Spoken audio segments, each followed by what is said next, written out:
Hi everybody, welcome back to another IUC vlog where I sort of address questions or concerns that new IUC students might have before going to Japan, going to IUC, and just see if I can help at all. So what I wanted to talk about today was cell phones.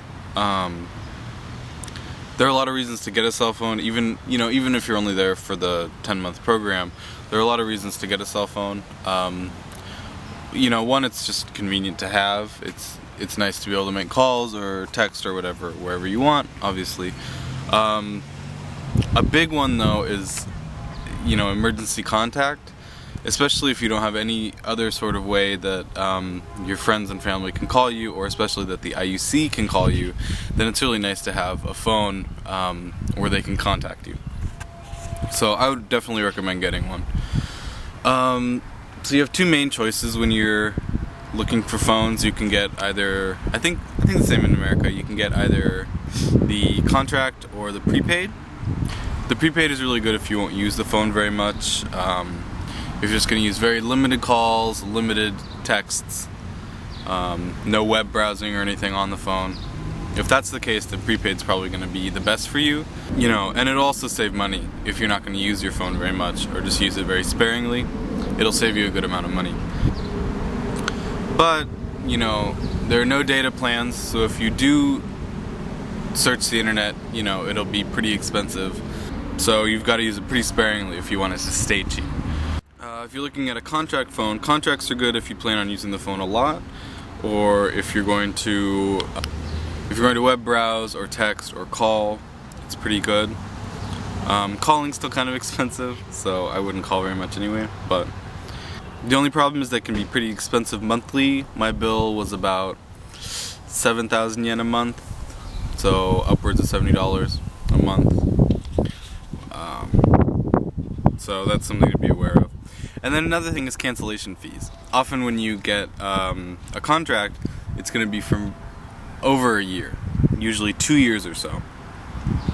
And so when you cancel that, unless you bought your phone already, you might have to buy the rest of your phone, or you might have to pay some sort of cancellation fee, and so it can get kind of expensive right at the end, a final charge.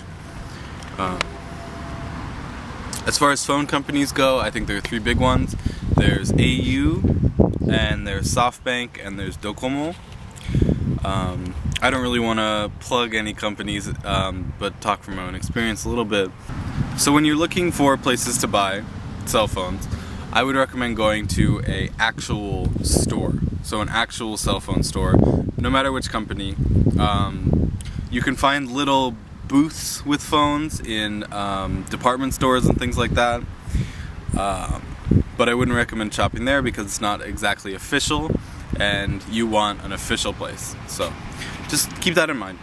As far as Docomo goes, it seems like it's very tough to get unless you have Japanese citizenship. So that's one to remember. Docomo is a little tough on sort of the rules of who can buy it. SoftBank is very popular. And it has the iPhone, and it's got pretty good rates. There are student discounts, things like that. I feel like a lot of students in my year had SoftBank, and they were pretty happy with it. And then there's AU. In my opinion, AU is the easiest to set up. Usually when you sign up for a phone, you'll need your foreign registration card, which if you've been to Japan before, you know that it can take up to a couple of weeks to get your foreign registration card, and that's after you have a steady address, and so it can take quite a long time when you need a phone pretty quickly. And that was one of the reasons I went with AU, is because I just needed my passport. So I got mine within the first week or so, which was very convenient, and a lot of other people who went with SoftBank had to wait for quite a while. So the reasons I chose AU were, I had some friends that were living in Japan who already were on AU, and AU has sort of a my circle kind of thing. So you choose 5 people that you can call as much as you want and text as much as you want, and there's no extra fee. It also had a very good data plan. It had sort of a ceiling rate, and so no matter how much I web browsed or how many data packets I downloaded or used during a month, once it hit a certain cost, which I think was around 6,000 yen, it wouldn't go above that, which was really convenient, especially on long train rides and things like that when you're bored and you just want to look at your phone. Plus my phone was free on AU, which was very nice, and I think I already said this before, but my monthly was about 7,000 to 8,000 yen a month. So it was a little expensive, but I really liked my phone and I was very happy with it. The one thing I wasn't happy with was the cancellation fee at the end. I had to pay about 10,000 yen, a little over $100 cancellation fee at the very end. But they did tell me about that at the very beginning, that if I had to cancel my contract, there would be a cancellation fee. So I knew that it was going to happen. So it wasn't a surprise or anything like that. It was just pretty expensive.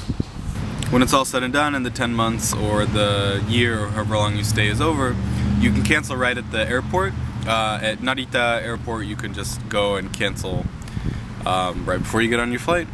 So that's about it for cell phones. We'll be back with more information later. I hope this helped a lot, and have fun at IUC. Okay, bye.